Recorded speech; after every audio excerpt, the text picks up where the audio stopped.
ఈరోజు మనం ఇంట్లోనే నెయ్యి ఎలా తయారు చేసుకుందామో చూద్దామండి. మా కన్నయ్య బీట్ చేస్తున్నాడు చూడండి.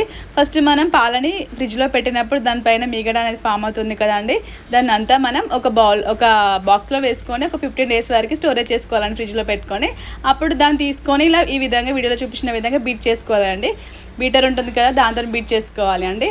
కొంచెం టైం పడుతుందండి, కొంచెం దీనికి ఓపిక ఉండాలి అండి. అప్పుడు ఇలా బీట్ చేసినప్పుడు ఇలా వెన్న అంతా మనం దానికి అంటినప్పుడు మనకు వెన్న అనేది అంతా వచ్చిందండి. ఈ వెన్నని మనం బాగా కడుక్కొని వాటర్లో కడుక్కొని ఒక 2 times దాన్ని తీసి మనం ఏ ప్యాన్లో అయితే మనం నెయ్యి చేస్తామో అదే మనం ఈ బటర్ అంతా ఈ వెన్న అంతా కరిగే వరకు మనం మంచిగా కలుపుకోవాలి అండి.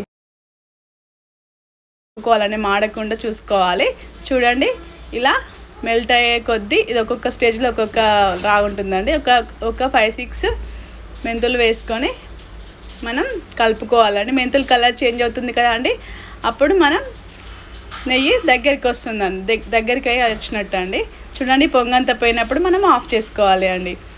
అంతే. చల్లారిన తర్వాత దీన్ని మనం ఇలా వడకట్టుకుంటే నెయ్యి ఇలా అవుతుందండి. మార్నింగ్ చూస్తే చూడండి ఎంత బాగా వచ్చిందో, పూసల నెయ్యి మనం ఇంట్లోనే ఈజీగా తయారు చేసుకోవచ్చు అండి. Thank you for watching. Subscribe now.